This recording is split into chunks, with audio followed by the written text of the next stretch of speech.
Okey, selamat petang lah semua. Selamat petang semua. Okey. Pada hari ini kita ada dua orang penceramah lah. Okay, penceramah untuk industrial in the classroom lah. Okey, boleh nampak ke slide tu? Ya kan? Okey. So, penceramah yang kita datangkan khusus ni adalah senior daripada Marine Biology Program. Okay, yang pertama sekali adalah Mr. Dana Raj. Okay, he is the wildlife officer. Okay, currently working at Sarang Buaya, Pasir Gudang, pusat sanctuary buaya tembaga di Johor, Dana. Okay, and then he going to give a talk on the Malaysian Estuarine Crocodiles, economic importance or conservation.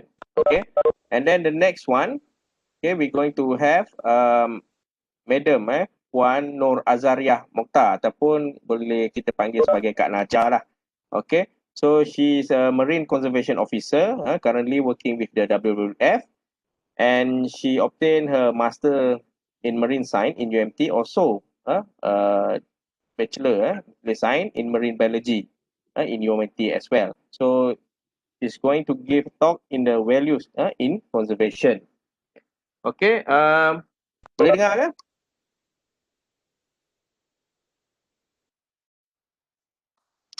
Boleh. Dengar?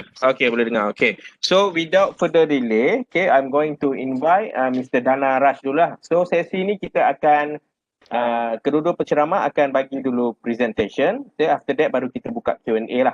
Okay, so you dengar dulu kedua-dua pihak. Okay, ni bukan macam apa debat apa tak ada So dengar dulu ceramah, and then after that we will open for the Q&A lah. Okay, without further ado, I would like to invite Mr. Dana to give a talk on the crocodile conservation. Okay, the floor is yours. Okay. Okay. Mungkin boleh buka gambar sekejap ke kan, Mr. Dana? Okay, boleh video ke untuk kenalkan diri dulu? Okay, video tu sebab internet pun rasa tak kuat sangat sana.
Saya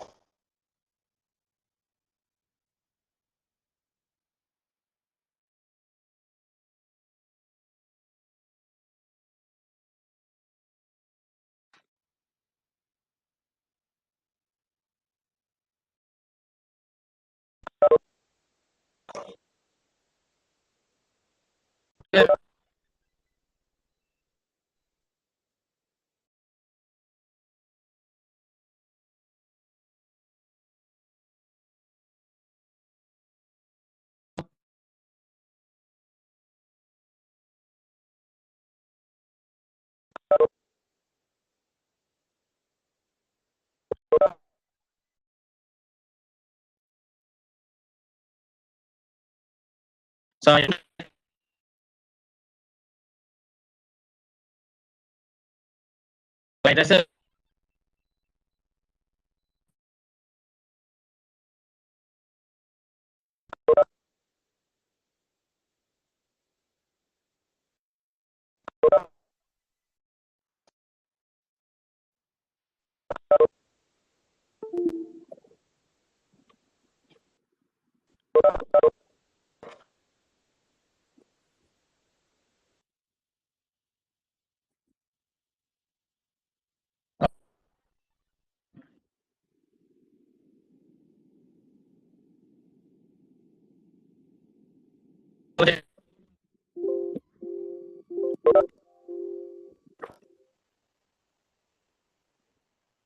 okey Bu.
Masih putus-putus lagi ke? Boleh tak?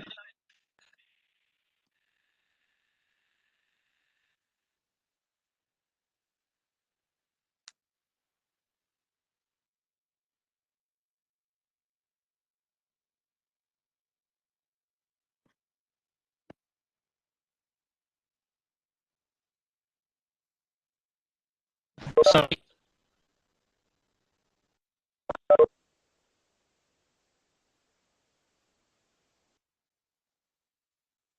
I'll try.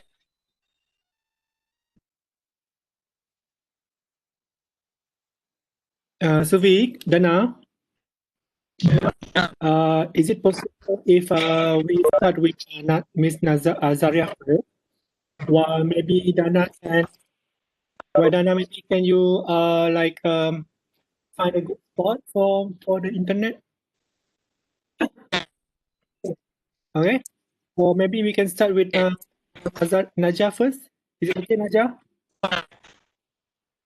Thank you, Dana. Hello, yeah, can. Inshallah. Can you guys hear me? Yes, clear. All right. Okay, so let me show my face first, yeah? Surprise. Surprise! I'm so young.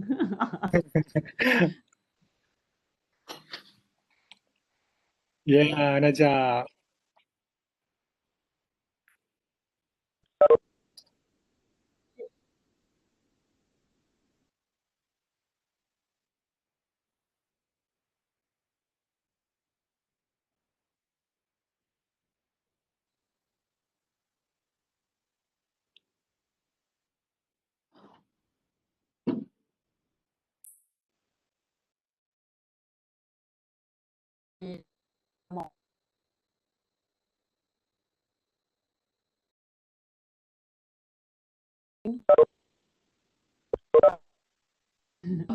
This me bring this so this can be fast, okay?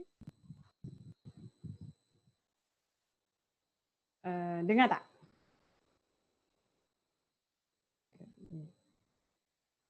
Okay, saya dah off video, so boleh dengar ke? Okay, dengar.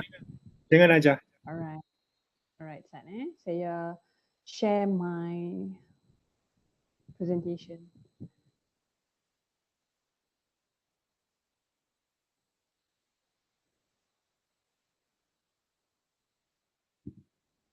Sekejap, my laptop a bit lagging. I think the internet tonight is slow.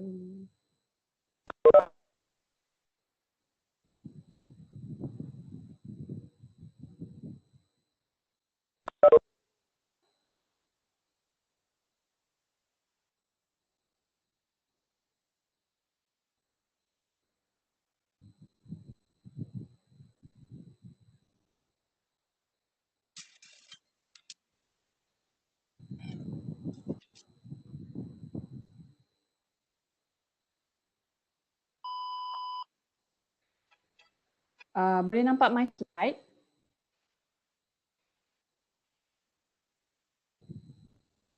Boleh. Boleh, boleh. Boleh, boleh. Boleh. Okay. Sebab saya tak nampak chat dah, so full screen kan benda ni. Dia kena full screen kan? Full screen kan, tak apa. You klik dekat bawah presentation. Okay. Okay. So saya kena buat slideshow juga kan? Boleh? Boleh. Alright. So Azhar, Okay. Najah control. Okay. So kalau saya terlalu laju, or you please let me know, okay? Jangan chat. Sila bagi tahu.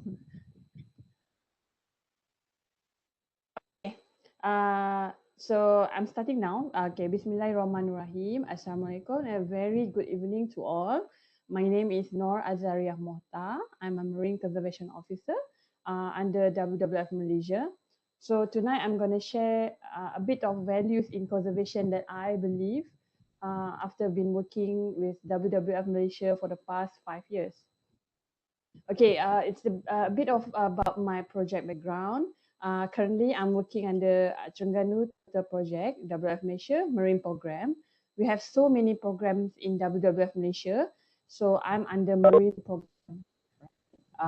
So our field offices for Marine Program in Terengganu is at Setiu, where I'm based at, and also my boss and my other colleague, Safi, is based in Paker, Terengganu. So I'm in northern part of Terengganu. They are in southern part of Terengganu. So only 3 of us currently managing Terengganu Turtle Project, the WWF Malaysia.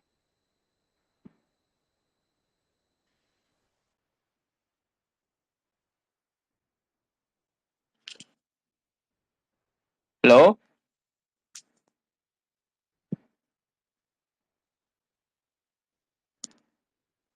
Najah okey ke? Tak dengar suara Najah.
Hello, boleh dengar tak? Boleh, madam. Boleh Najah. Okey, teruskan. I Boleh think share tadi balik? tu buat start video.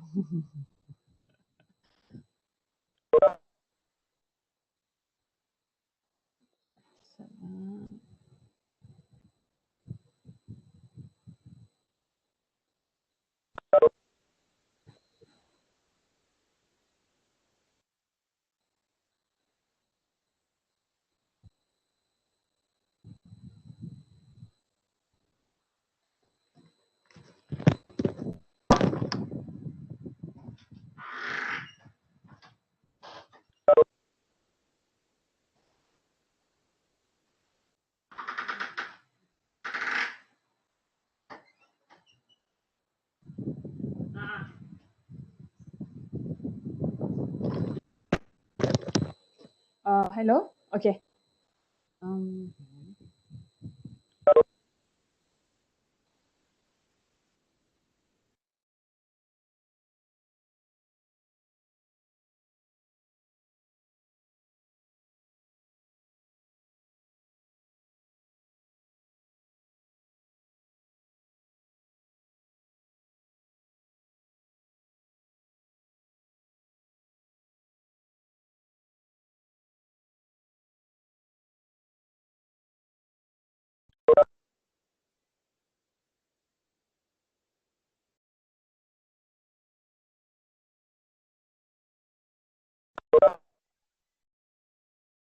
Najah, cuba Najah kena unmute dulu kot. Oh, okay. Okey, sekarang dengar. Dengar tak? Dengar. Okey. Oh.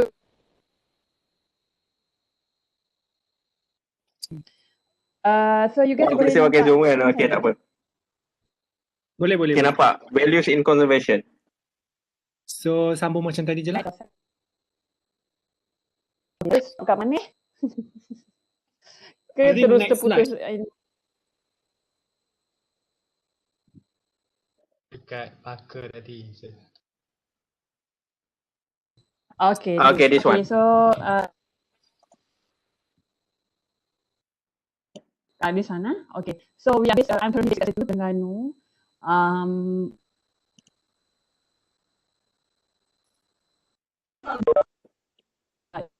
It is situated at northern part of Terengganu.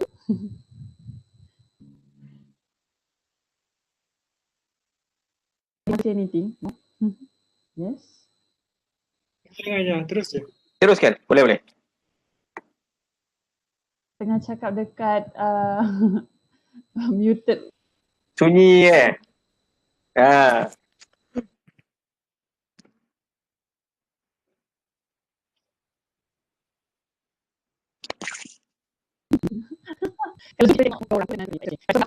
Catch trends and all the groups use like fisheries observer programs, policy works, and my main JD now, adaptation strategies.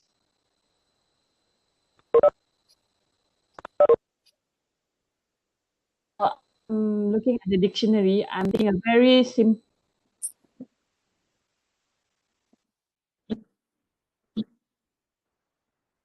Have definition of something, especially for land management, potential of even exploitation, destruction, or neglect by marine world. What is marine conservation? There's so many parts in the They are the wildlife conservation. So, now we are talking about marine conservation. Okay. Protection, as simple as the protection and preservation of ecosystem in the ocean and seas. Why conservation matters?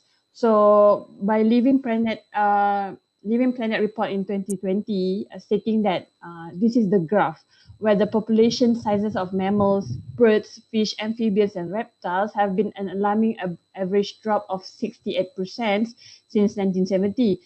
Last time when I read the Living Planet Report 2018, it's 60%. Now it's already increased 8%.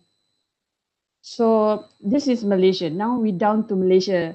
Just now we are talking about like globally. Now we are talking about Malaysia, why conservation matters in Malaysia. Okay, Malaysia is essentially a maritime country. So we are spending more than 90 degrees of longitude with more than 4,600 kilometers of coastline. And also we are bordering 4 major large bodies of water, such as Straits of Malacca, South China Sea, Sulu Sea, and Sulawesi Sea. And also Malaysia has more sea area, including the claimed EEZ, than land territory under our control. Actually, Malaysia derive more of their protein from fish than any other country in Southeast Asia. It was stated by the World Resources Institute 2006. So actually, parts of Malaysia seas fall within 2 global 200 ecoregions, which is Andaman Sea Ecoregion, Sulu Sulawesi Sea Ecoregion, and Malaysia is actually an integral part of the ecological coral triangle. So we are part of the Coral Triangle Initiative. So you guys can look up what is Coral Triangle Initiative. So it is members of Solomon Islands, Timor Leste, and also Malaysia, Indonesia. So we are part of the Coral Triangle Initiative. So we have so much sea area. So marine conservation and sustainable management of marine resources are very important. So considering that some of Malaysia's seas lies within one of the most biodiverse regions of the world, so marine conservation in Malaysia is globally critical. So now we down to Terengganu. So as you guys can see here, this is the sea turtle nesting beaches in north of Terengganu. So this is where I work. Okay. Okay, if you can see, there's a WF Malaysia Setiu Field Office legends on your right. You can see all the legend. We have our hatchery. You can try to pinpoint where is our hatchery. Now my office is located at Rus Pulo. Our hatchery is located at Kampong Mangkok. But our nesting area, main green turtle nesting beaches, main adalah dekat Telaga Papan 1, Telaga Papan 2, and also Kuala Baru Selatan and Kuala Baru Utara, where we have green turtle nesting beaches and also painted terrapin nesting beaches. Right. Next, this is the map of sea turtle nesting beaches in south of Terengganu. As you can see, there's a lot, like every corner of it. So when you compare these two maps, you can see and understand if we are talking about one species only, green turtle, Terengganu is hosting one of the main ecosystem species indicators in Terengganu itself, where we have all these nesting beaches in Terengganu that hosting this green turtle to come and lay eggs. So this map show how very important Terengganu is in maintaining the ecosystem in order that we can allow those green turtle or whatever turtles that we have now currently to come back and lay eggs. So why conservation matters? Again, declination of species, the main important thing, why we need to conserve. So declination of species, if you understand about declination, decline means menurun. So sekarang ni isu dia, we have declinations of species in like everything. So if we are again focusing in one species, which is marine turtles, you are looking at leatherback turtles of Terengganu. This is the map, the graph of the nesting trend of leatherback turtles. Back in 1984, we can see number of nesting is like 800, 1,000 per night. per season. I'm sorry. And the last sighting is actually 2016, where they come back and lay eggs. Only one mother turtles of leatherback come back and lay eggs at Rantau Abang, but none of its eggs hatch properly. So consider we lost them. Olive Ridley. Olive Ridley is one of the 4 marine species turtle that we have in Terengganu. So this is the nesting trend, and also its decline. And it's considerably functionally extinct in 2010 by WWF Malaysia.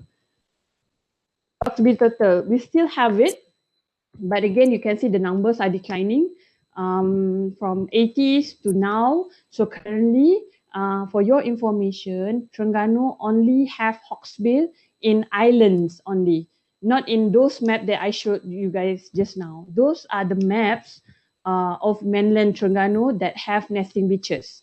That map is not included Redang Island, Perhentian Island, Tenggol Island, and Kapas Island.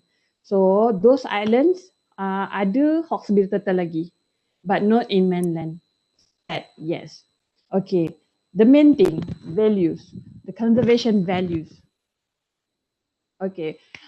For values, we are talking about people. People, more than 250 million people are depending on ocean ecosystem for their protection, for coastal protection, and also livelihood. What are you talking? What is livelihood? Livelihood, it means their dependency on kata orang cari makan kat situ. Food security, we have more than 150 million people where where seafood is their major source of protein, including Malaysian. Hello Malaysian, we eat a lot of seafood, yeah. So if you are talking about product and services each year, we have more than 2.5 trillion worth of product and services each year that derive from ocean revenue itself. 260 million jobs in fishing industry alone being offered right now. This was stated in Living Planet Report 2020. Why is Living Planet Report 2020? Look it up. So it's a report every year that WWF Malaysia and also produce stating what is the current situation of our planet. Again, values. The main thing why we need to know the values of our nature, our marine ecosystem. These is the one that mainly the benefits from nature that are providing to us. You know, we have so many things that can derive, that can benefit from nature.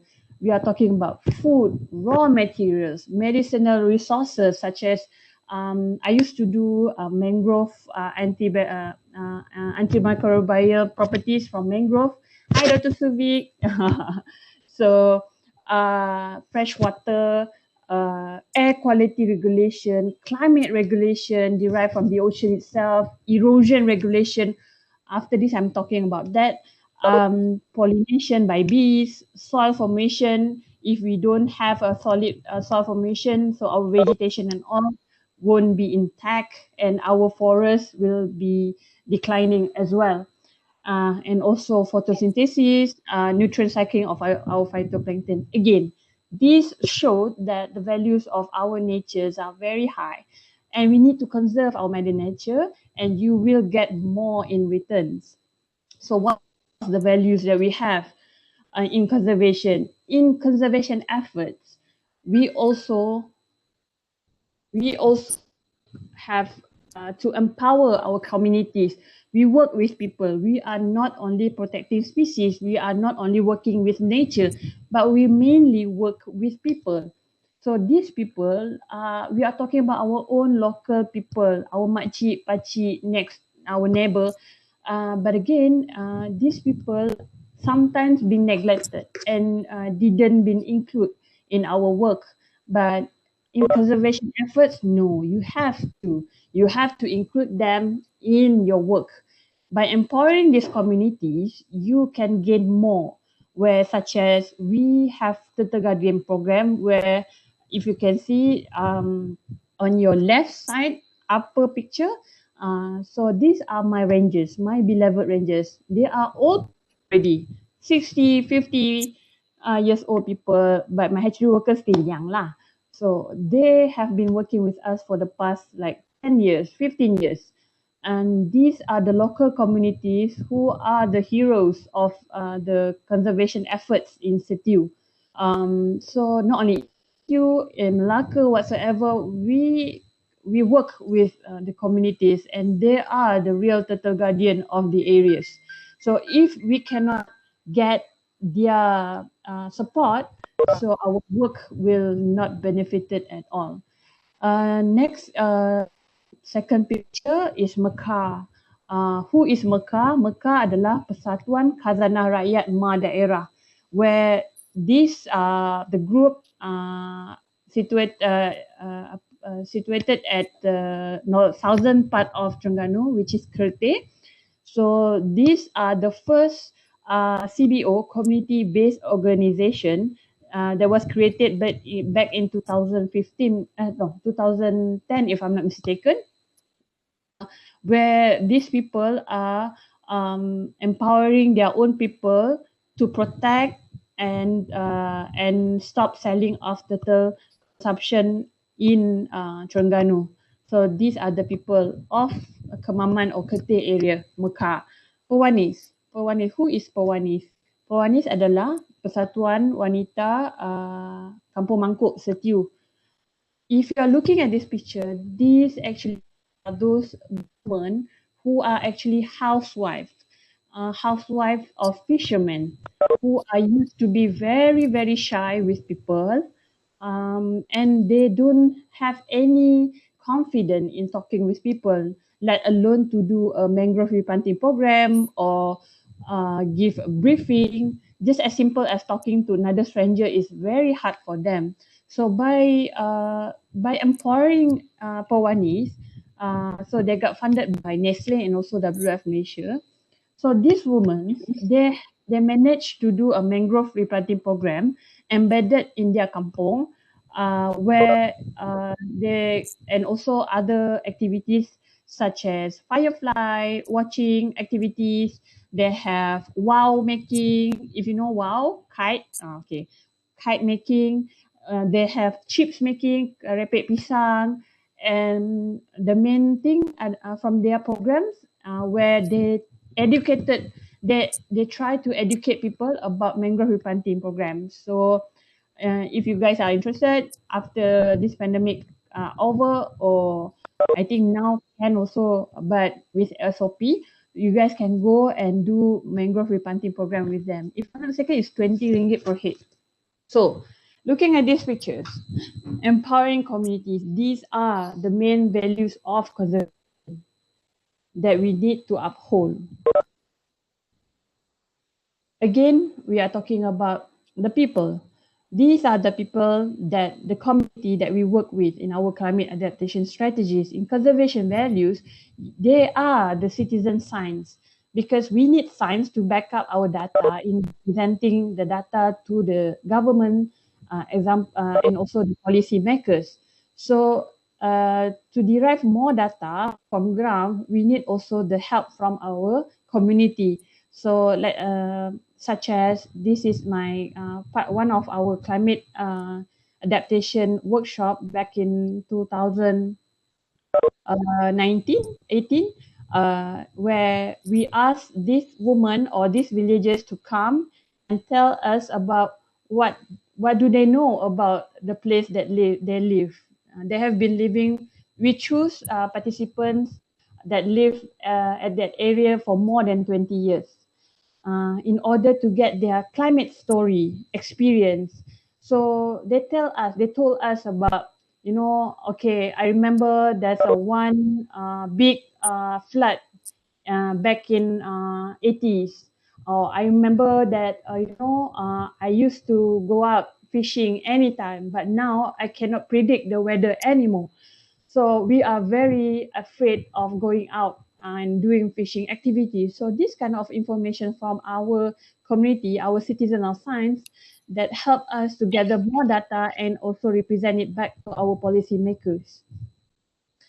And one of the main important thing in conservation values are saving species from extinction.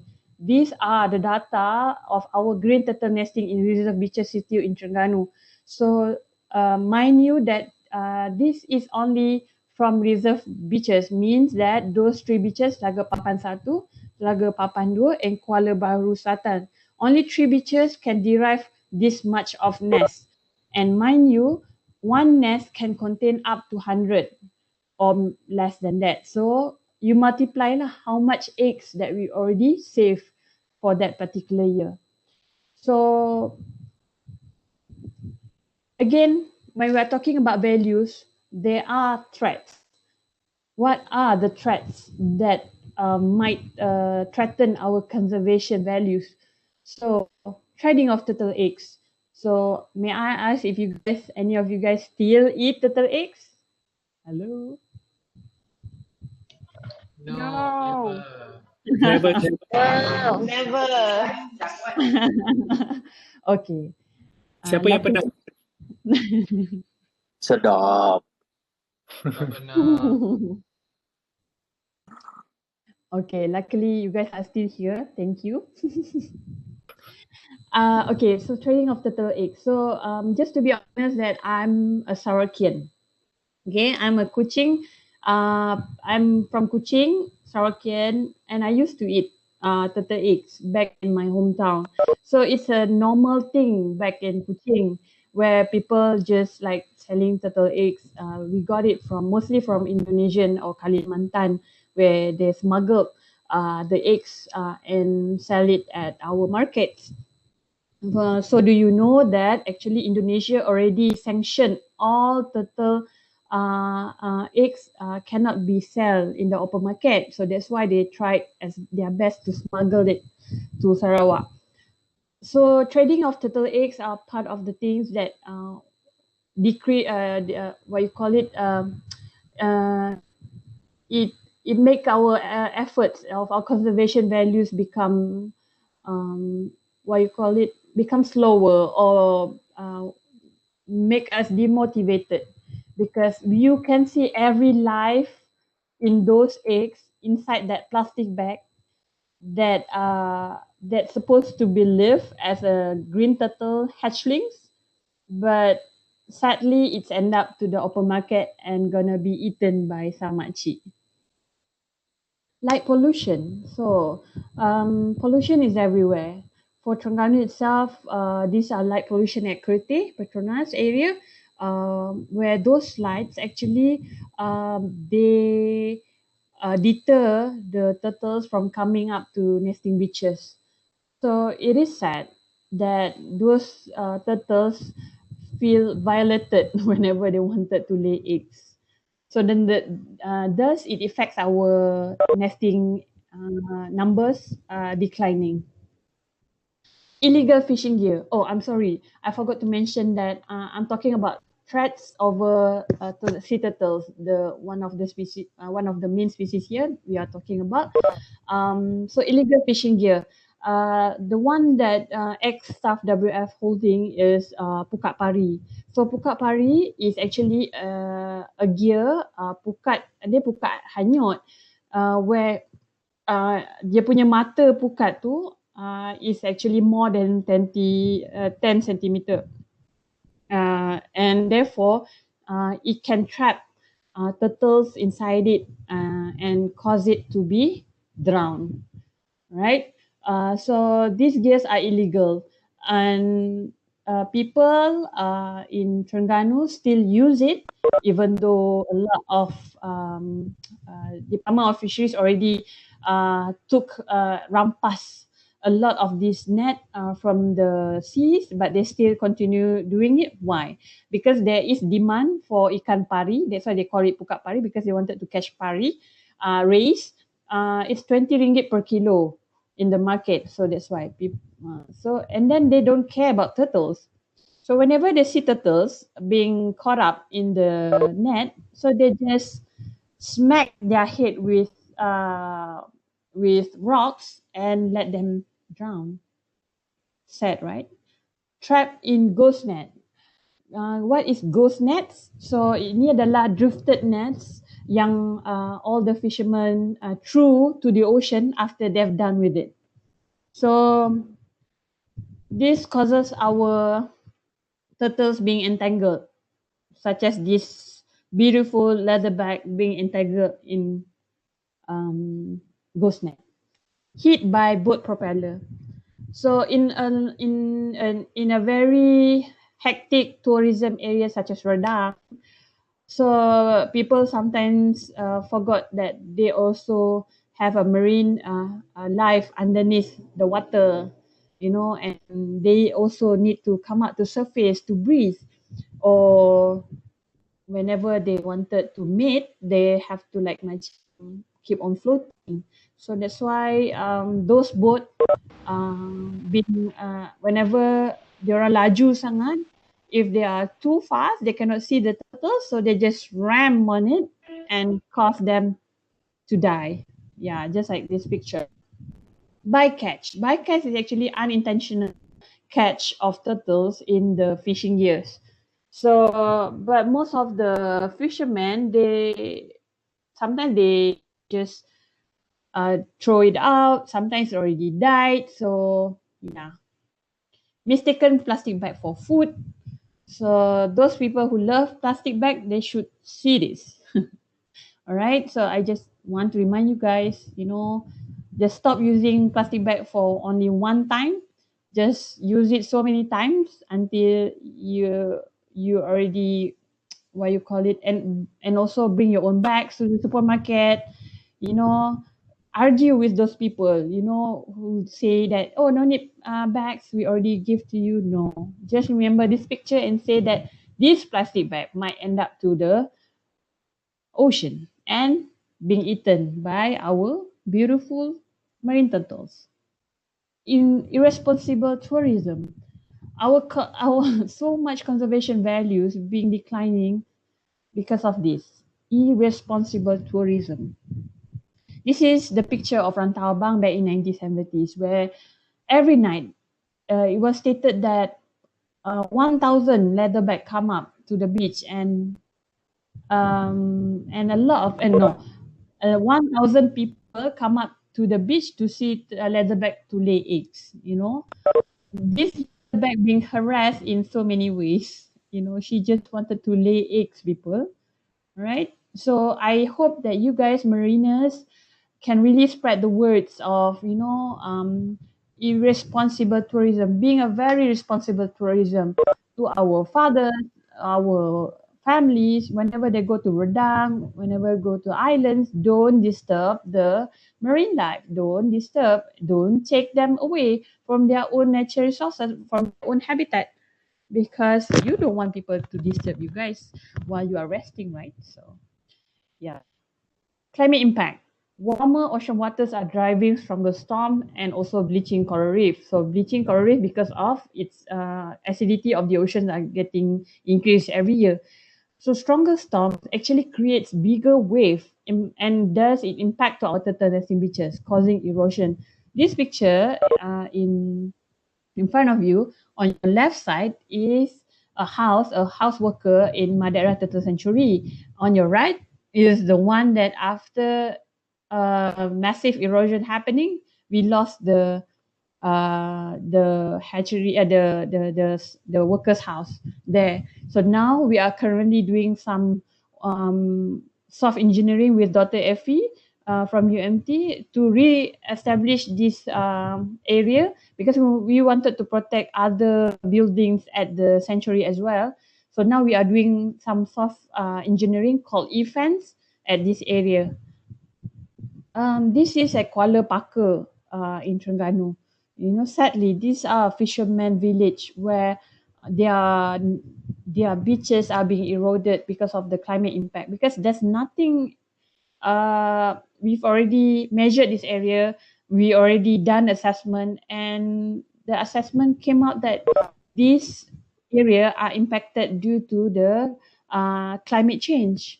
You know, the erosions are impacted by bigger wave happening at this area and causing these people their life, their livelihood, and also their settlement.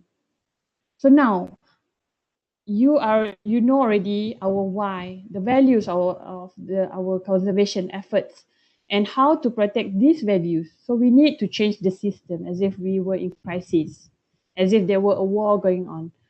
I know that people doesn't look up to this Greta Thunberg, but she's saying things that, you know, in a perspective of young people living in this generation, afraid of what might happen in the future. You know, we are the people that we need to change the system. We need to change who we are, how we conduct our life every day, so that we can protect the values and how to protect the values of nature by conservation. How we can conserve? So you can conserve a lot of things. You can conserve the marine life. You can conserve the nature. So, and again, my word here is that we need to change so that we can save and protect the values of our nature. So that's all from me. Terima kasih. Terima kasih. So anything you guys can ask me after this. Thank you.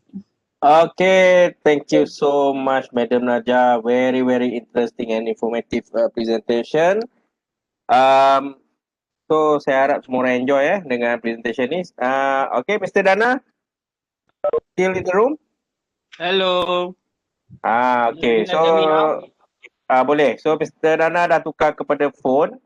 So I'm going to play the presentation for you, and then you just present whatever it is dah dalam screen tu Boleh? Right, no problem. Okay, sekejap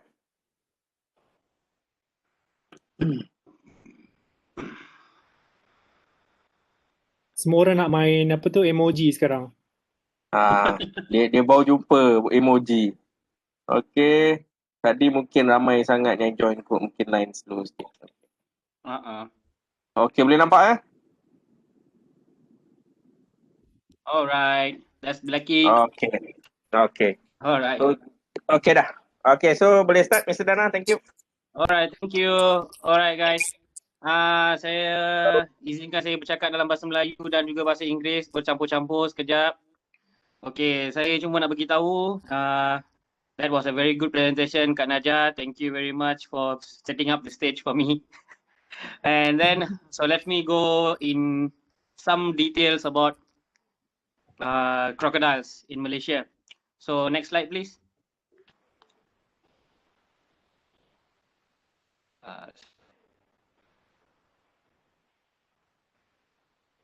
Next. Kejap. Dia tak gerak pula. Macam biasa. Buaya tak nak gerak. Dia nak duduk diam je. Okay. Okay dah. So economic importance or conservation. So adakah ada kaitan antara kedua-dua ni ataupun dalam dunia buaya ni tak ada kaitan. Sama ada it has to be different. So that's what we are going to look upon today. It's just like a simple topic tapi banyak yang kita perlu belajar sebab dunia buaya ni tidak ada orang menarajui dekat Malaysia lagi.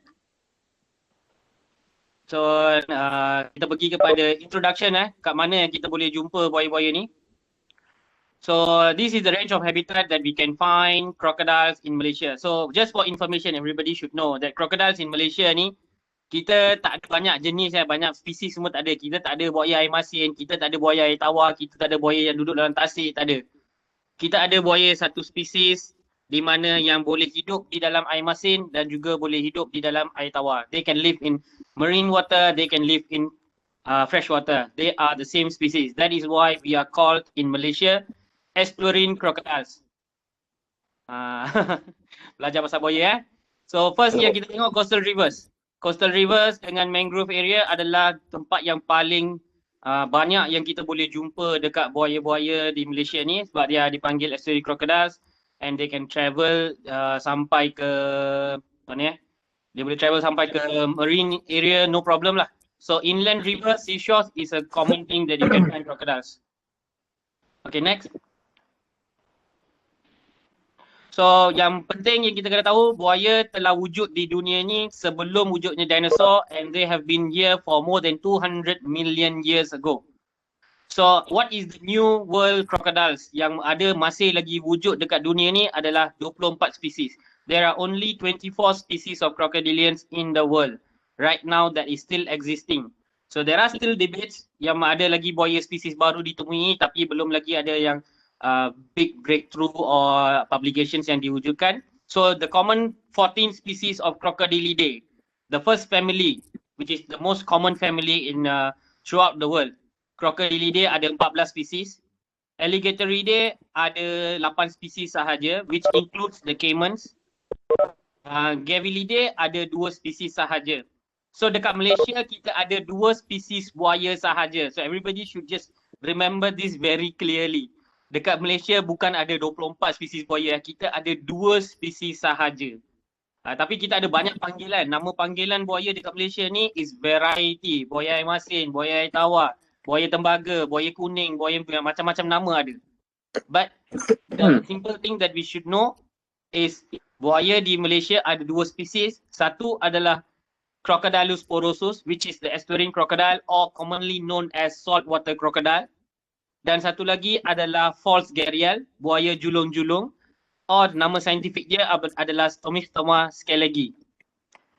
Okay, next doc. So dekat dalam gambar rajah ni ditera adalah spesies-spesies buaya yang ada jumpa fosil dia. Dan dalam senarai yang ditunjukkan ni ada 2 spesies sahaja. There are only 2 species which still exist.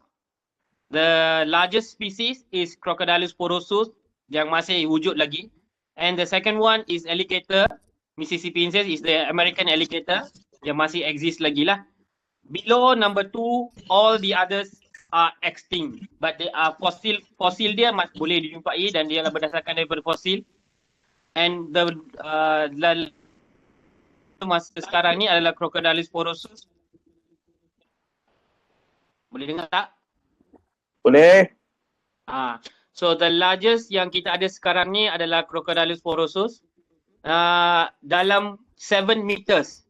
That is the biggest crocodile that you can find. But in reality, yang gambar yang warna hitam dengan skull picture tu, number yang warna putih dia, skull yang kecil tu, adalah gambar Crocodilus porosus yang 7 meter.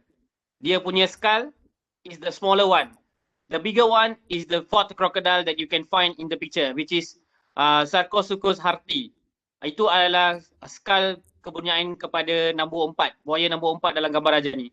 So if you can imagine what is the biggest punya size, yang Porosaurus Braziliensis tu. Yang itu memang almost 4 times bigger than the normal crocodile. So ini adalah kepala buaya-buaya je. Ya betul. Siapa-siapa nak try buaya porosus pun sebenarnya can swallow a baby whole. But then adult it have to disembowel the person lah. Okay, next. Doc. So this is the differences. This is the benda yang paling penting yang semua pelajar-pelajar, cikgu-cikgu, pensyarah-pensyarah semua kena tahu. Please do not confuse yourselves with an alligator and a crocodile. So kalau bahagian atas kita tengok tu, itu adalah gambar alligator. That is what we usually see. Even caimans. Even caimans ada kat atas tu. Caiman pun kepala dia berbentuk U. If you can see the top view, you can see the kepala dia berbentuk kepada U. And then the side view, dia punya gigi dia, rahang bawah akan masuk ke dalam rahang atas. You cannot see the lower jaw. The upper jaw punya gigi sahaja you boleh tengok.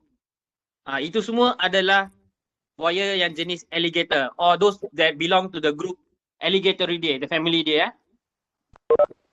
So yang below ni adalah crocodiles yang jenis yang 14 species tu. 14 species almost similar. Their head will be in a V shape, very sharp nose. And then their teeth is the most biggest and easiest differentiation you boleh cari lah. Dia punya gigi dia bersilang. Kalau gigi dia yang bersilang, gigi atas dengan gigi bawah dia bersilang antara sama, that is all under the species of Crocodilidae. Itu semua adalah buaya-buaya yang lebih berbahaya lah. Kalau jenis alligator ni, dia jenis yang defensif. Kalau jenis yang crocodile ni adalah jenis yang ofensif, jenis yang memburu. yang lebih dahsyat dan lebih kuat berbanding daripada buaya alligator.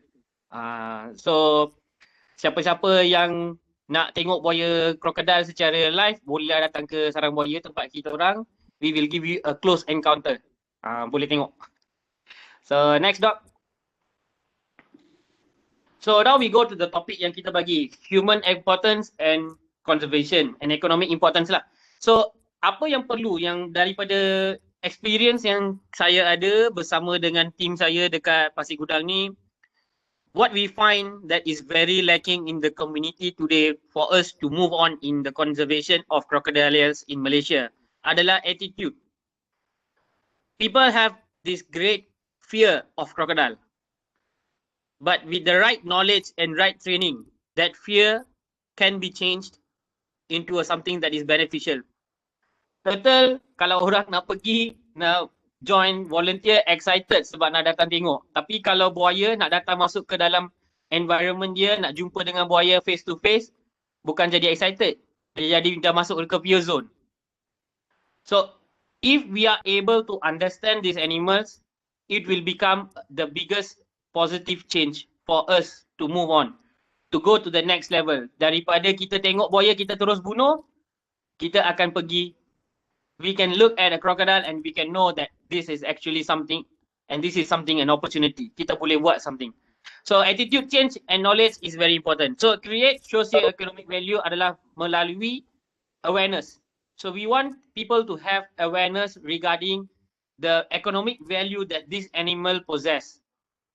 The environment, dengan environment dia ada. Tapi for a conservation program, from a point of view for a person who's trying to make this species survive in a particular locality. I'm not talking about the whole country in this case. Certain location, ya betul. Kita boleh tengok buaya banyak. Macam Sarawak memang buaya banyak dan it needs a different system. And for now, the Sarawak government and the Sarawak society is going towards the right direction for now. But then, for the rest of the country, things are not looking so good. Local benefits and takes care of their resources and the ecosystem as a part of their livelihood. So conservation nak sukses, kita tak boleh nak pergi nak cakap kat orang, kita nak selamatkan buaya sahaja, tak boleh. It will not work. We have to make something so that people will take care of the entire ecosystem yang di mana dalam wujudnya buaya tu. And that is how we are going towards to, that is how we are trying to make people understand that the ecosystem will not survive without the crocodiles and people will not benefit if there are no crocodiles. Itulah kita tengah cuba nak buat bersama dengan masyarakat dekat nelayan dengan kampung yang ada dekat Johor ni. And we are trying to bring that influence to the other states also. Okay, next doc. So, I think we went a bit further up. Satu lagi. Okay, yes. Satu lagi. No. Back. Okay, doc. So, how do we protect crocodiles in Malaysia? So, we're still in the human and crocodiles video. So, ini yang paling penting bagi saya. Cultural values adalah satu yang paling penting. Bukan semua masyarakat di Malaysia ni menganggap buaya ni sebagai satu haiwan yang pemusnah. There are certain people in Peninsular Malaysia, certain cultures or certain beliefs in Peninsular Malaysia that they do not think that crocodiles are enemies. They actually use them as part of their daily living and resource. It's something that they are proud of. So macam mana mereka buat? Contoh saya bagi, this is some of the examples that I have experienced together with the people in the village from Melaka, or kita panggil dia Sungai Udang, or nearby Sungai Timun, where these people, they actually believes in the crocodiles bring prosperity to the to the river, where they bring people to mancing udang. It is a part of their livelihood. People always believe that these crocodiles, as long as these crocodiles exist here, the river will be safe and the resources in the river will never deplete. So these beliefs are very positive to conservation people. For conservationists to use these beliefs and they empower them with the right knowledge. So I emphasize on this. You do not just use their beliefs for your own sake. You use their beliefs and we tell them the correct information and how they are able to use this information and to protect that particular habitat. Diorang pergi memancing udang, they went there, they go there, they know that the amount of crocodiles that in the river. They are so smart to use the crocodiles as the indicators to where to pergi mancing. Dekat mana kemaluannya adanya buaya, dekat situ adanya udang. So that is how they actually refer the crocodiles to. And they always have the right mindset. Do not overexploit a certain location because the crocodiles will come. Dia orang punya experience dekat sana bila kita jumpa dengan buaya liar ni is very different because they do not run away from the crocodiles because they are very cautious to respect the animal. So itu adalah salah satu cara yang di mana kita boleh menggunakan untuk protect haiwan-haiwan macam buaya ni dekat suatu habitat. So the next, ecological value. Ecological value ni kita pening sekejap. Sebab apa? Kita perlu jaga buaya tu sahaja ke atau kita perlu jaga satu ekosistem? Do we really need to protect the crocodiles itself or just the ecosystem? This is something that is very important that people should be aware, especially students. You all pun boleh fikir, adakah kita nak selamatkan satu haiwan atau satu spesies atau kita nak selamatkan satu ekosistem supaya spesies-spesies yang ada dalam ekosistem tu selamat. So it's a food web. As back to the first thing that we learn in science is the food web. Kalau kita jaga food web tu baik-baik, memang semua benda akan balance. Kalau one animal in that food web is removed, everything will go haywire. Itulah. So when we think about conservation, the last thing we should always remember economic values. So dalam crocodile conservation ataupun economic value of crocodiles, kita selalu kena ingat, kalau buaya tu adalah spesies buaya macam porosus ni ataupun buaya tembaga yang kita tengah tunjuk atau kita tengok dalam gambar bawah ni, tu semua adalah buaya porosus. Those animals are not critically endangered. We already have captive breeding programs in Malaysia. Almost thousands and thousands of crocodiles are being captive bred in Malaysia for economic purposes alone. And kadang-kadang dia orang dipanggil sebagai ecotourism, ada yang dipanggil sebagai macam crocodile taman-taman buaya, crocodile park. So captive breeding is going on. Tetapi adakah benda ni akan membantu economic value haiwan itu? So captive breeding memang membantu. Sebab apa? They will sell the crocs for their meat and the leather because that is their captive breeding punya purpose. Tetapi kalau haiwan tu dalam critically endangered species, macam mana you nak farming dia? Nak jumpa dekat liar pun tak boleh. Nak collection dekat liar pun tak boleh. Dia nak membreeding pun tak boleh. Dan memang dah tak jumpa. Susah nak jumpa. How do we protect these animals? Itu adalah persoalan yang kita perlu fikir. Kalau macam false gharial dekat Malaysia, the buaya julung-julung, you can only find a handful of zoos ataupun captive breeding yang masih ada lagi haiwan-haiwan ni. Dekat zoo pun tak ada pun orang yang boleh membiarkan false gharial lagi di Malaysia. It's very difficult. There is only one record that happened dekat zoo negara di mana false gharial berjaya dibiarkan secara tak sengaja. Yang lain, false gharial is a species yang kita tak tahu apa yang telah jadi. Kalau captive breeding untuk Estuarine Crocodile memang banyak sebab farming memang dah diwujudkan dan dibuatkan, tetapi di Malaysia kita tak boleh buat ranching ataupun wild collection. So let me explain. Ranching ni adalah di mana kalau kita collect haiwan daripada liar dan kita masukkan ke dalam farm, membesarkan dia sekejap, lepas tu kita hantar dia untuk diproseskan sebagai produk. Kalau wild collection, itu adalah kita ambil telur dia dan dibayar. So setiap kali ranching dengan collection ni happen, penduduk kampung ataupun mana-mana orang yang mendapatkan haiwan ni daripada liar adalah yang mana kita akan, apa dia panggil? Kita akan bagi dia duit lah. That's a simple concept to say. Penduduk yang ada dekat kawasan tu yang tangkap dia hantar kepada ni akan dapat. So this is what is happening in Sarawak right now. Bila buaya tembaga telah diturunkan Appendix 2 di mana orang diberikan lesen untuk memburu buaya. So mereka telah diberi lesen untuk memburu buaya dan datang bawa balik dan di tagging, diberikan serial number for processing. Di mana orang yang bawa ni dia akan dapat duit. Because the population dekat sana menunjukkan terlampau banyak. There are a lot of wild crocodiles still existing in Sarawak punya river system. Banyak buaya-buaya ada kat situ. But dekat Peninsula Malaysia, we have a different case. Okay, ada dah bukti dah ada. Betul dekat pasar pun ada jual buaya. Okay, betul lah tu. So Peninsula Malaysia kita tak boleh nak jumpa buaya pun dah teragak-agak. Kena cari sungai-sungai mana yang ada buaya.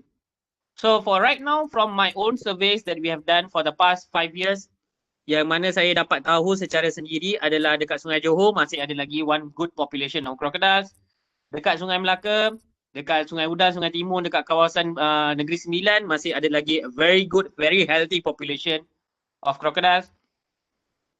So banyak dekat Semenanjung ada. Tetapi yang peliknya yang semua orang tertanya-tanya, kenapa dekat Semenanjung Malaysia tidak ada orang diserang oleh buaya?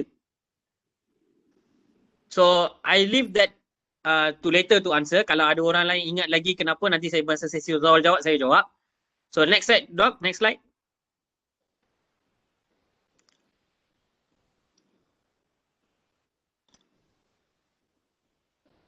Okay, adakah estuarine crocodiles in Malaysia, are they going extinct now?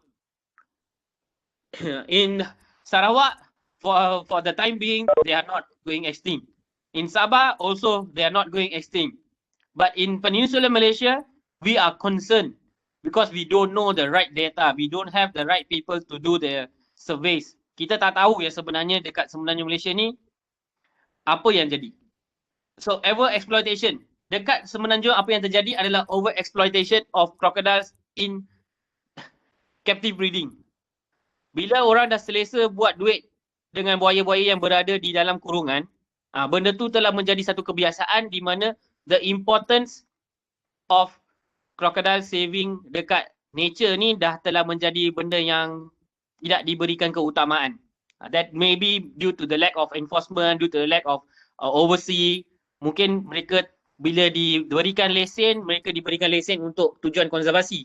Tetapi as time goes on, everything becomes money. So why are the depletion of crocodiles in the wild? Why is that happening? Kenapa dulu dekat liar ni, kalau kita tengok kat Sungai Pahang is a very good example. You pergi ke kampung kat Sungai Pahang, when you see them, automatically people will tell. Dulu dekat Sungai Pahang ni banyak buaya-buayanya. But now, you can only find, for 3 to 4 hours, you can only find 3 to 4 hours of survey, you can only find one crocodile. The next day you go, again you can find the one same crocodile again. You do survey for 1 week, you can only find one crocodile in the entire survey of Sungai Pahang. So that is a very sad condition. We don't know. But in Johor, Batu Pahat, last year, kita ada dapat information daripada penduduk kampung dan juga daripada perlitan. Crocodiles are returning back to Sungai Batu Pahat after the government's effort to remove rubbish and reduce the pollution. Kalau bila dia orang dah pollution dah tak ada dekat river, dekat Sungai Batu Pahat tu, dekat bawah jambatan tu dah tak ada dah river. Daripada jambatan tu dah boleh nampak dah buaya dah 2-3 ekor tengah migrate daripada sungai yang muara tu, dia orang tengah naik ke atas sungai. That is most probably due to the mating season lah. Bila mating season, usually the females they will travel back to their nesting locations. So yang climate change ni adalah suatu benda yang betul. Dan adult crocodiles memang affected. Just for everybody's knowledge, adult crocodile, once the internal body temperature reaches more than 41 degrees Celsius. Remember, 41 degrees Celsius, kalau dia reach, the crocodile will go into a heat stroke. The blood of a crocodile will become its own poison. Dan dia akan mati. So bila cuaca yang terlampau panas, direct, kena pada buaya. Even though the crocodile is like, kalau duduk dekat tempat yang betul-betul panas, contohnya kalau dekat tepi sungai yang mana yang dah di-develop, sungai yang dah di-develop, dia duduk kat bawah jambatan. Buaya tu punya badan akan jadi terlampau panas sebab kawasan konkrit. Dan dia akan mati. So hatchling and juveniles, dia orang pun akan mati sebab bila berlakunya perubahan cuaca dan berlakunya perubahan musim-musim udang bertelur dengan haiwan-haiwan lain. Contohnya makanan-makanan. The food web will get affected. So crocodiles will tend to lay eggs during the heat. Lepas monsoon baru buaya akan bertelur. Tapi kalau cuaca dah berubah, musim berubah, dan makanan untuk anak buaya ni tidak akan dapat. And they will tend to die. So this is what happened dekat certain rivers di Johor, di mana anak buaya lahir, keluar, tapi tak ada anak ikan. They do not have the first few months punya food source, tak ada. Ikan dah kena sauk habis. Pollution, ikan semua mati. And the hatchling and juvenile crocodiles died. Itulah realiti sebenarnya. Macam mana buaya ni dekat liar tak ada? Kenapa tak ada? Sebab dia tak ada food source. Next, deforestation. Okay, this is the biggest and the most devastating thing that is happening in Peninsular Malaysia. Every river system, every habitat is being exploited until to the point that sekarang ni buaya hanya boleh dapat dekat Paya Indah wetland je. Sebab apa? Dah perletan pergi buang semua buaya kat sana. Itu je lah. Sebab every other places buaya memang dah kurang. Habitat loss. Semua tempat dah kena ikat, dah kena dia punya nesting site. Macam contoh dekat Batu Pahat, people were very concerned because the crocodiles are trying to come back. But after the river was cleaned and the pollution level of the river was not that big, buaya dah start masuk balik ke dalam kawasan river, orang dah start mula panik. They started to look for nesting sites. Crocodile punya nesting site, orang cuba cari dan cuba ambil telur tu. Dan dia nak cuba musnahkan nesting site. Sebab tak nak ada buaya lagi dekat dalam kawasan sungai itu. So that is a very wrong mentality for people to do. So what we are going to do, we have to think another way so that people don't get panic. We have to create awareness. So these are some of the things that is happening in Malaysia right now. Okay, go Doc, next.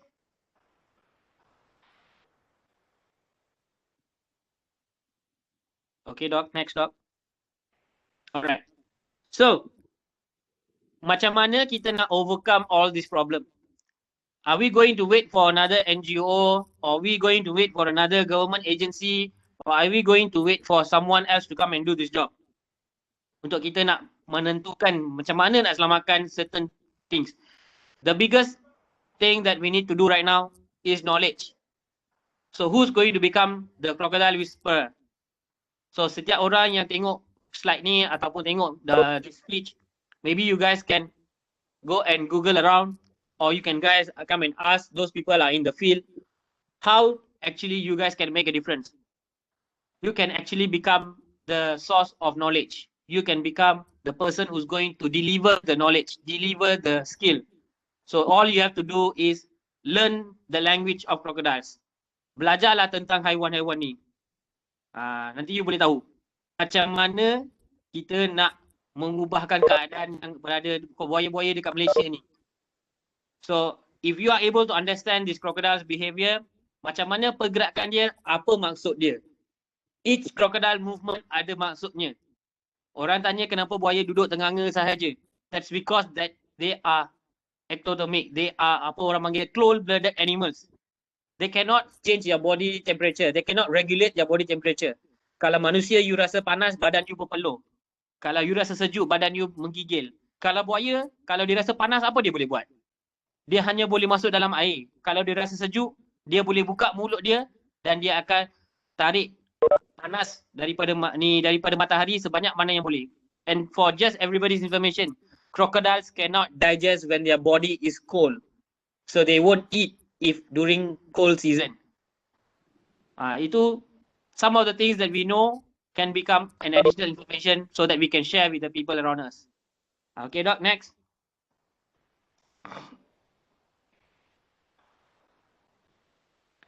So the pictures that you're seeing right beside adalah gambar yang di mana we try to collect a semen sample.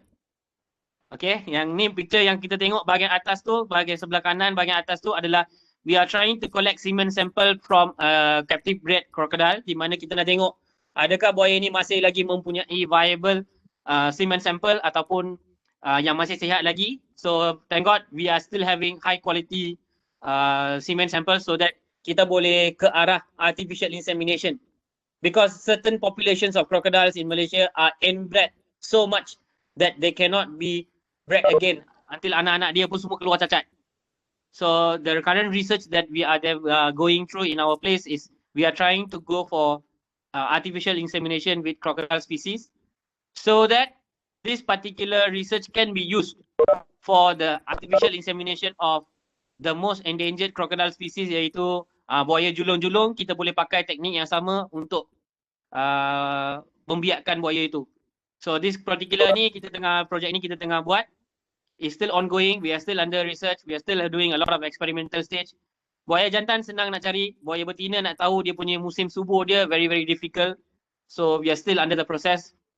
So what is important and what you should do today is correct knowledge and experience is in order to understand the wildlife and the way they live. And then we don't need to understand, we can't love them. Because we don't understand them, we cannot love them. It's very easy. Benda yang you tak tahu, you tak boleh nak cinta dia. You have to understand them. Alright? And then, next slide, Doc. Next slide, the last one.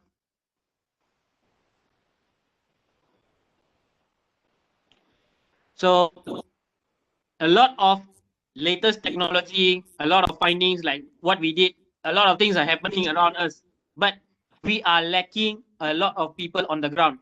Those who are working on the ground nak belajar tentang haiwan ni, tetapi ketakutan tu menjadi satu faktor yang lebih besar.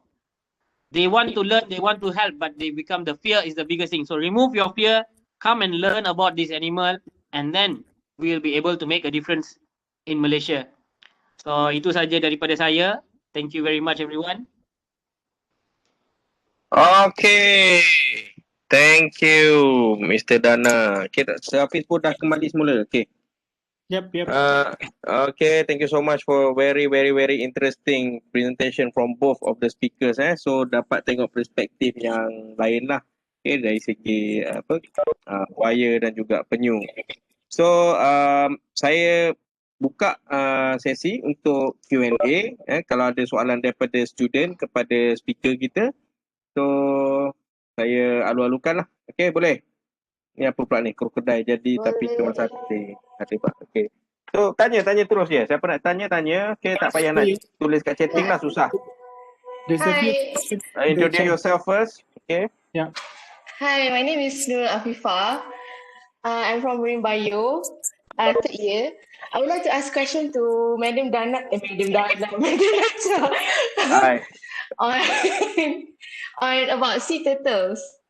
Like, is it possible that when they mate and they don't produce and they don't nest, if they do, like, where would they nest if they don't nest in our beaches anymore?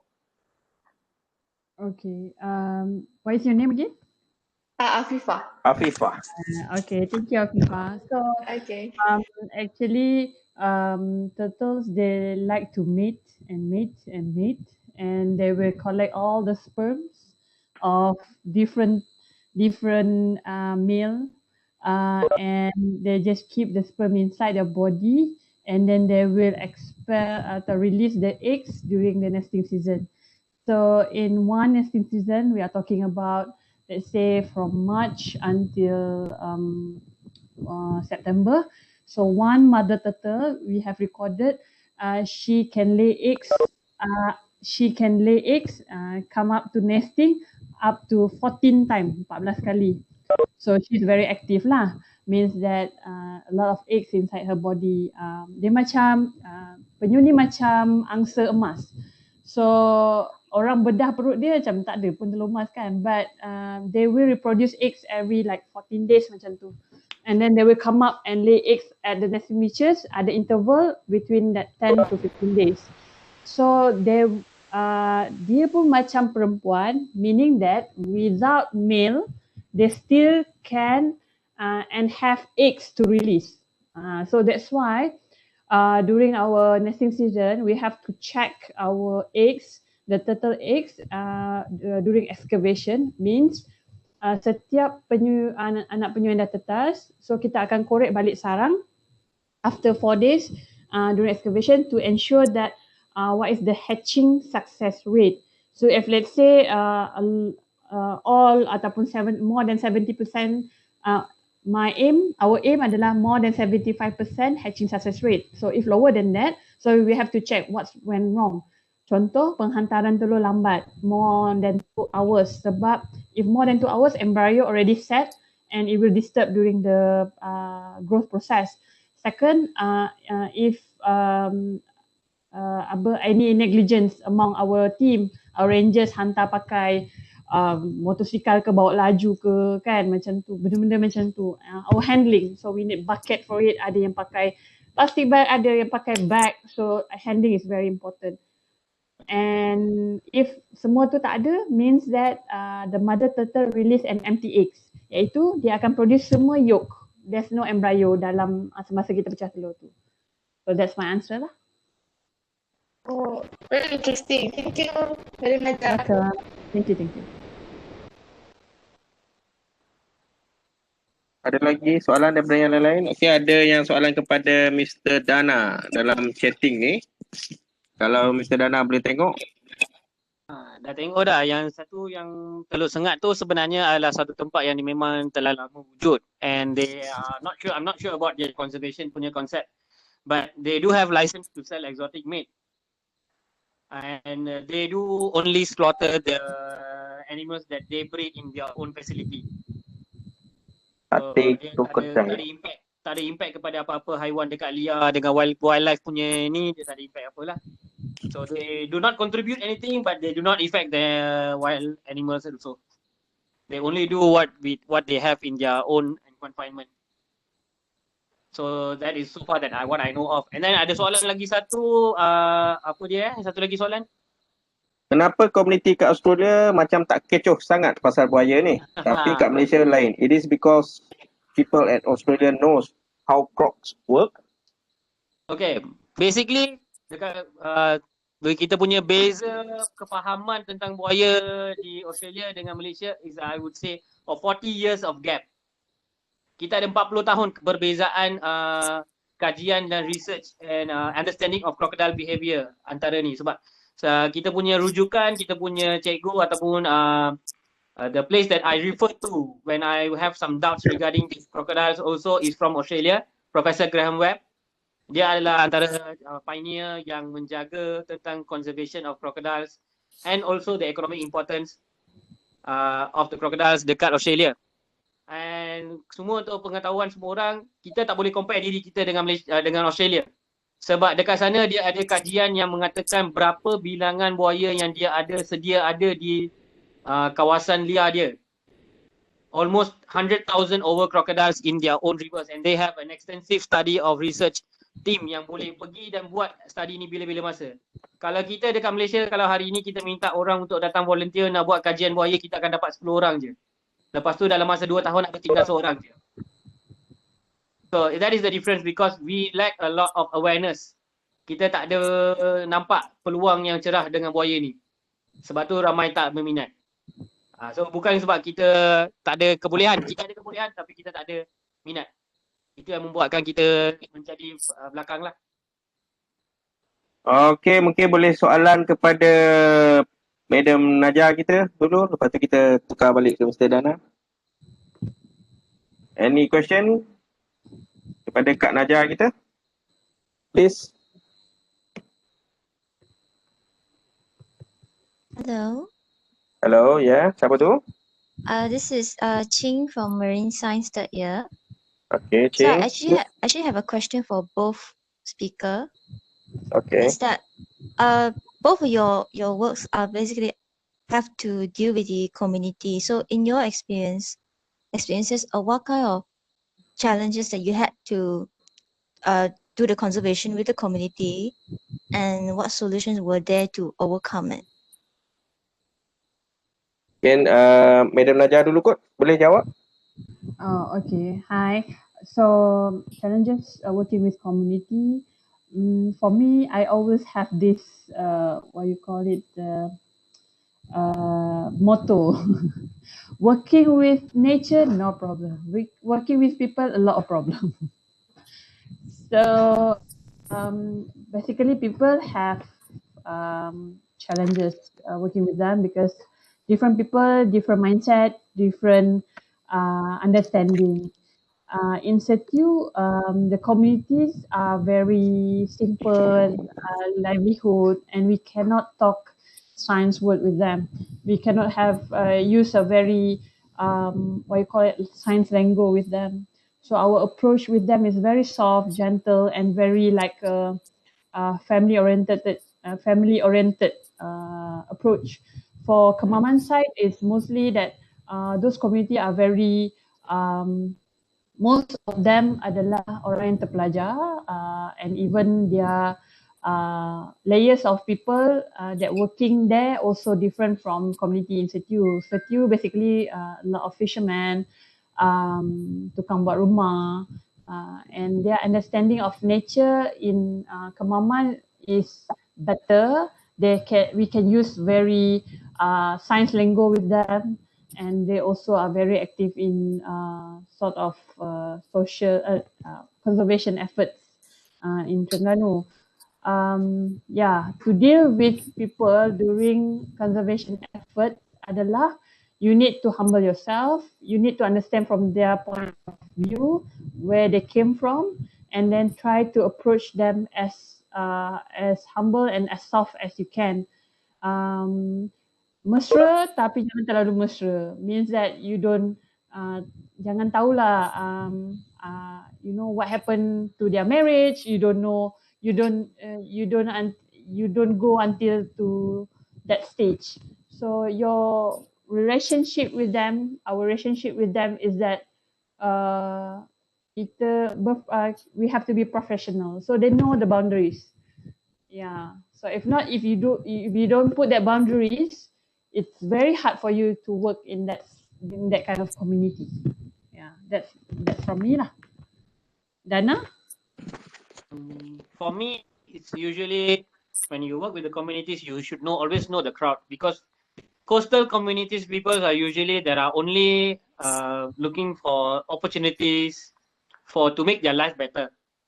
So if you bring that opportunity and you give them a friendly exposure to your scope of the things that you're bringing for them, they will always be accepted. They will always be welcoming you. But if they find that you are actually crossing that, as you said, we have to maintain the professional conservation. I mean, the way that we converse should always be professional. We should be friendly, but we should not be too close lah. So always keep your things on a macam atas pagar lah. Sentiasa atas pagar. Di mana kalau you perlukan bantuan, dia orang akan datang turun bersama-sama you buat program. They will do the things with you. You nak boat pun dia akan tutup mata dia bagi boat. Tapi you have to always take care of them lah. When you go there, you always makan at their house. You always be at their place, and then you follow them sedikit and all those things. Like, is the social skills is more important at that point of your efforts to save this environment or animals. At that point, you have to have your social skills on your top notch lah. That's from me. Okay. Ada soalan satu ni. Mr. Dana, why do crocs attack human? Do they see human as food or a threat? Or macam cases of shark attack yang dia nampak human macam dia food, seals. Okay, see, crocodiles are smart. So I work with crocodiles in a very close proximity. Like until we can go near to them, I can actually call certain of the crocs by their name. They will respond. So being close to these crocodiles, from my own experience, I know that these crocodiles, they do not perceive humans as a food. They perceive humans as an opportunity of food. They don't actually come and see you, oh, you're a food, I'm going to come and eat you. No. They look at you, they'll assume, okay, there are three things that always will be in the head of a crocodile, which is sound, sight, and smell. If you present all these things, three things, resembling the food that they eat, they will attack you. So, kalau saya bagi contoh dekat sungai, kalau ada monyet yang sedang mandi, the water will splash. Monyet sedang mandi, dia lompat-lompat daripada pokok, dia akan jatuh ke sungai, dia akan splash water. And then they will give out a certain distinct smell. Lepas tu akan ada banyak bunyi yang bising. Anak-anak, budak-budak kecil yang tengah main dekat sungai, main lompat daripada atas gunung, atas daripada pokok, mengahayun, jatuh ke dalam kawasan sungai tu, it be similar to a monkey playing in the river or not?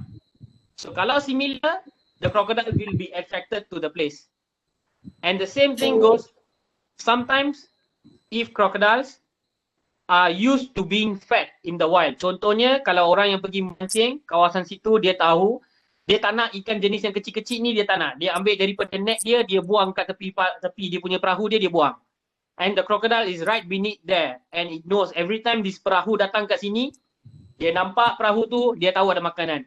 Tiba-tiba pada hari yang sama ada perahu yang sama datang tapi orangnya tak bagi makan. The crocodile will become curious and it will come up towards the boat and it will start to interact itself with the boat. Kalau bila dia buat macam tu, that is when people will start to panic and they will start to fall off from the boat. Things happen during that time. Kalau dah tempat itu biasanya dah ada buaya dan kita tak alert, that is an opportunity for the crocodile to attack. If we present ourselves as a prey in the predator's environment, we will be considered as a prey. That's my answer. Okay. So, ada lagi soalan ni. How juvenile crocodile can recognize their mothers calling or other crocodiles? Estuarine crocodile, they are usually by the protective mothers. The mother will always let the babies be around her. But some species of crocodiles, like Nile crocodiles, like gharials, like Indian gharials, they have a community-based caring system. Kalau contohnya macam Indian gharial, there'll be only one large male who's taking care of the juvenile crocodiles. The other females won't come near, other males won't come near. But for porosus, the crocodiles in Malaysia, it's only the females. I mean, the particular female which laid the eggs, and that is the only female will take care of the babies. So it's very difficult lah. Sebab kalau seekor saja nak jaga. Kalau ada 2-3 ekor tengah membantu nak jaga anak-anak, tak apa, senang sikit. Okay, that's all from me. Okay, I think probably we can conclude this session. Probably dalam 5 minit lagi. Kalau ada soalan lagi kepada Madam Najah dan juga Mr. Dana lah. Okay, sebab pun dah pukul 10. Okay, Madam Najah pun ada anak, family. And Mr. Dana pun sama juga. Okay, dah ada keluarga sekarang. Tahun lepas single lagi kan. Tahun ni baru kahwin. Dah kahwin dah. Tahun depan mungkin ada anak pula kan. Mana tahu kan. So we hope for the best lah. Okay. Mr. Dana, one last question from me. Since false gharials are native to Borneo, how did they get to the Semenanjung? Okay. Okay, just for information, false gharials are not completely native to Borneo. We still have a population in Perak and we have a population in Johor. They are not actually fully from Borneo. Okay, any question to Madam Najah? Yang lain? There's a question from Arif. I understand that people are the biggest obstacle when we try to conserve a species. One of them is because lack of knowledge.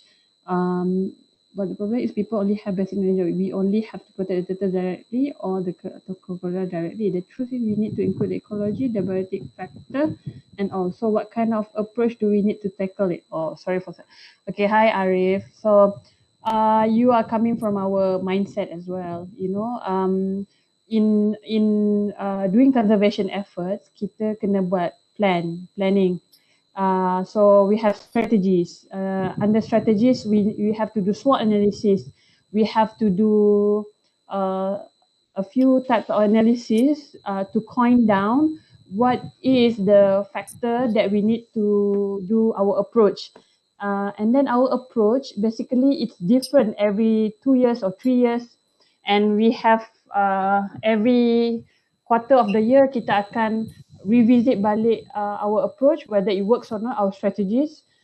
Do we need extra budget for that? Are there activities yang kita tak boleh buat? So everything is on plan.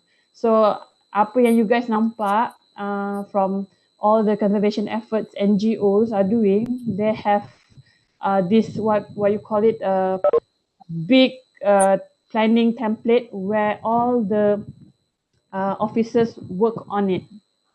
So dia banyak angle. So if you want to know more, you have from simple basic analysis such as SWOT analysis. SWOT is strength, weaknesses, opportunities and threats. So from SWOT analysis, you kena tengok apa yang you nak tackle.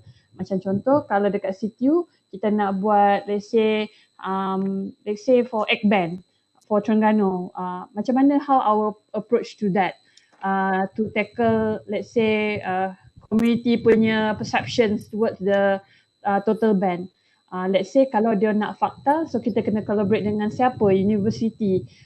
If state government wants more data, then we need to conduct TEV, total economic value, supaya dia orang boleh assure that turtle does bring money to the table.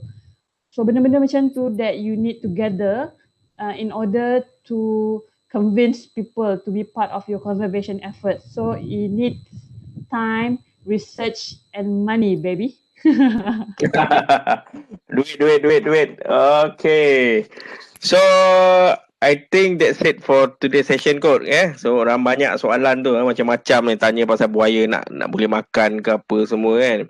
So satu lagi Najah nak tanya, selain daripada penyu, WWF yang Najah jaga ni, mana spesies lain apa lagi yang Najah cover untuk conservation ni?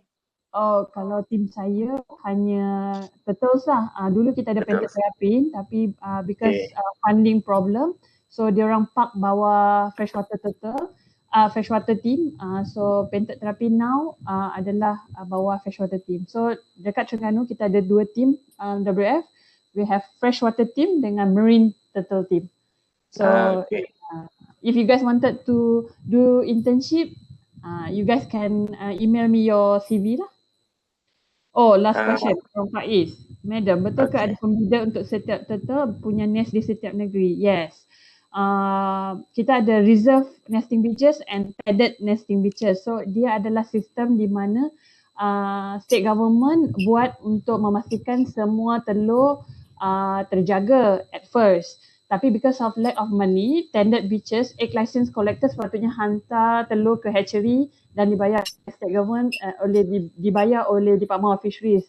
Tapi sebab kurangnya duit untuk beli balik telur-telur tersebut, egg buyback program, and WWF also doesn't support that program anymore. So that's why all those eggs end up to the market again. But mind you, for Terengganu, only 5% being tendered out. So all nesting beaches yang dinamakan reserve nesting beaches adalah those pantai, those beaches that have high nesting.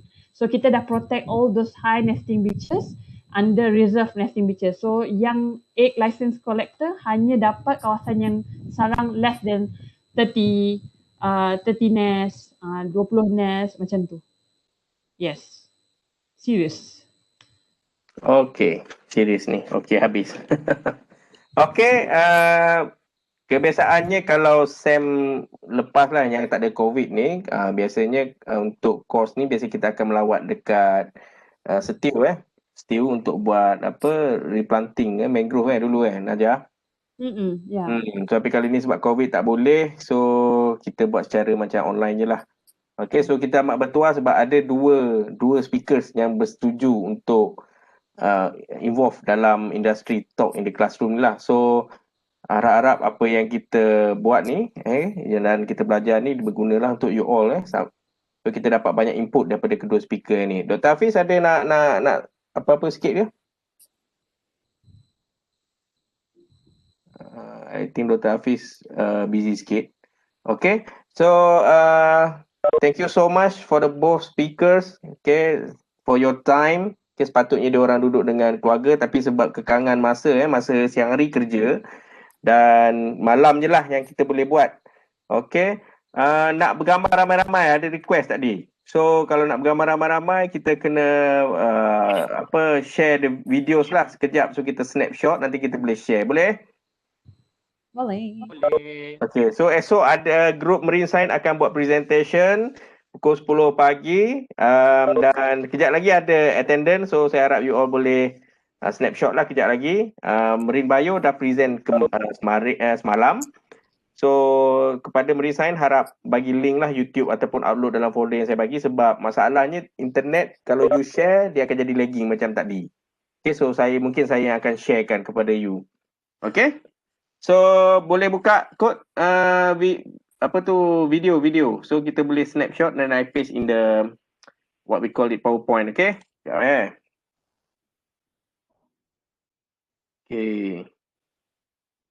slide.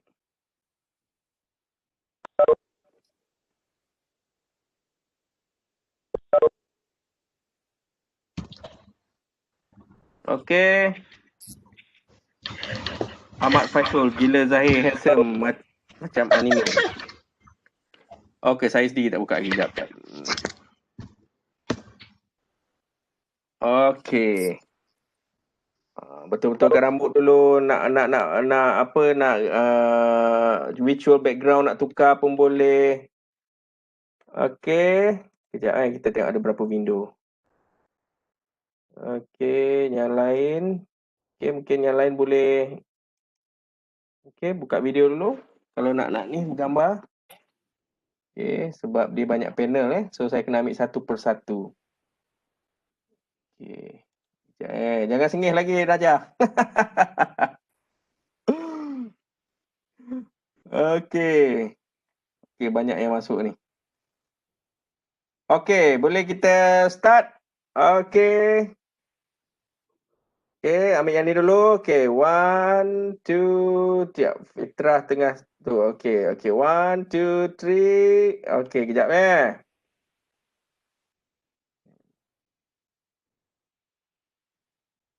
Okay, the next one. Next panel. Okay, next panel. Jaizan ada, Sylvia ada, Siti Aja ada, kejap yang lain. Okay, sini tak ramai. Okay, 1, 2, 3, smile. Okay, kejap sekali lagi, ada yang left tadi. 1, 2, 3, smile. Okay, kejap. Kejap, sekali lagi. Bila dia left dia akan hilang gambar. So yang lain jangan left lagi sebab ada kedatangan ni. 1, 2, 3, okay. Okay, jap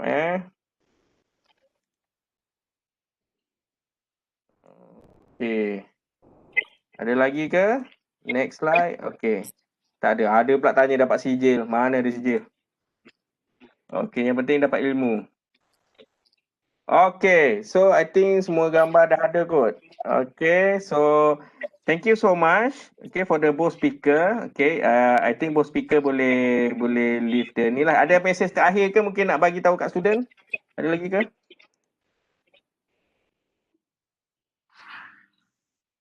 Ada ke daripada Mr. Dana ataupun daripada Kak Najah?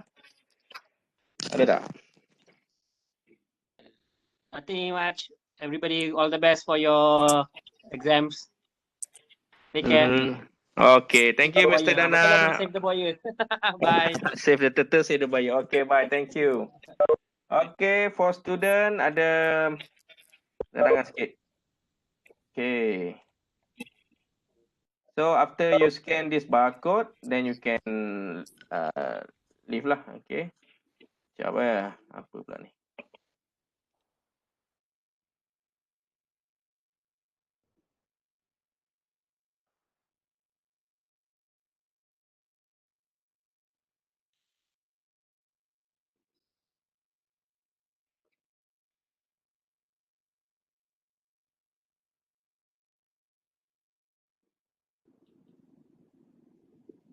Okay, semua dapat?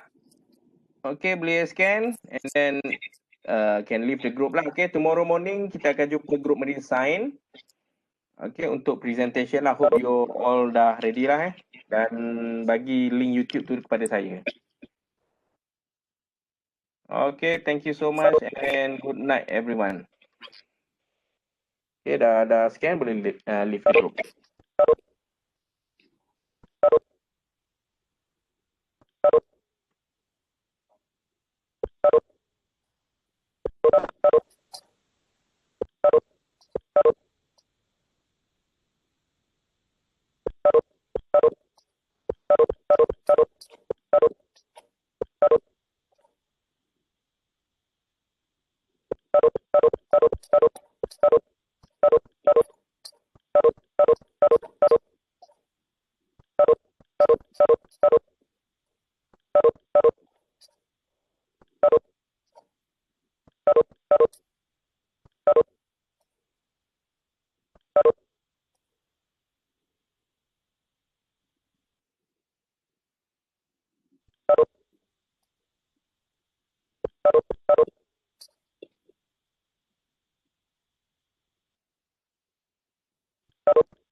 On your end?